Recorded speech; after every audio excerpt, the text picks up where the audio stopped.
কথা বুঝে আসছে ইনশাআল্লাহ? মাশাআল্লাহ, আল্লাহ সবাইকে বোঝার তৌফিক দান করুন।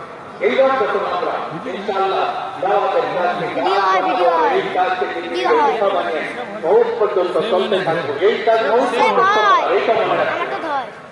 এটা চিল্লাহ তাআলা 1 বছর 2 বছরের কাজ নয়, বরং এই কাজ মৌত পর্যন্ত করতে হবে। আল্লাহ সত্য করে দিয়েছে, আল্লাহ সত্য করে দিয়েছে।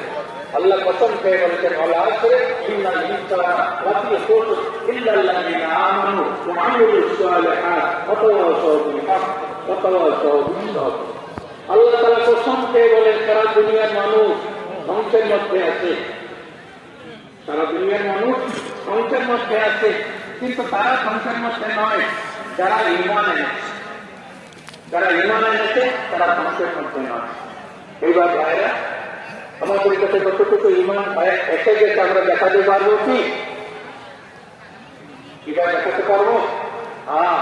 ঈমান দেখানো যায় না, আমল দেখানো যায়। কেন? ঈমান হয় এটা অন্তরের বস্তু, এটা অন্তরে থাকে। ঈমান আর বেঈমান তারা পাশাপাশি কাজ করে। যদি অন্তরে ঈমান থাকে তাহলে বেঈমান চলে যায়, আর যদি ঈমান না থাকে তাহলে বেঈমান এসে যায়। তো ঈমানের জায়গা হয় তোমাদের অন্তর।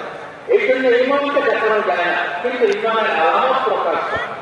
ঈমানের আলামত, তার ভিতরে ঈমান এসে যাবে, সে সমস্ত গুনাহ কাজ থেকে অস্ত্র সরতে থাকবে, আর সমস্ত আল্লাহ হুকুম তরিকার উপরে খাড়া হওয়া তার জন্য সহজ হয়ে যাবে যখন তার ভিতরে ঈমান আসা শুরু হয়ে যাবে। আর কামেল ঈমান বলা হয়েছে, কামেল ঈমান, যে ব্যক্তি কামেল ঈমানদার হবে সে আল্লাহ তাদের সত্তরা হুকুমের উপর আমল করবে, নবীজির সত্তরা তরিকার উপরে আমল করবে। এটা হচ্ছে কামেল ঈমান।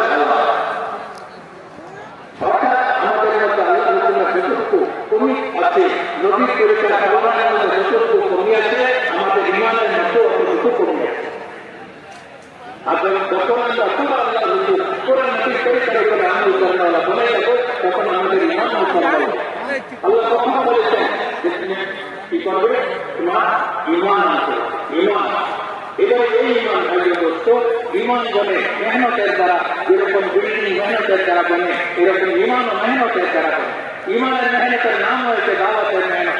দাওয়াতের মেহনত করে করে সাহাবায়ে কেরাম ঈমানকে বানিয়েছিলেন, এমনকি ঈমানের উচ্চ শিখরে আরোহণ করেছিলেন। এই ঈমানের মেহনত, এই দাওয়াতের মেহনত করে। আর এই দাওয়াতের মেহনত কিয়ামত পর্যন্ত ঈমান বানাবার ওয়াজিব রাস্তা।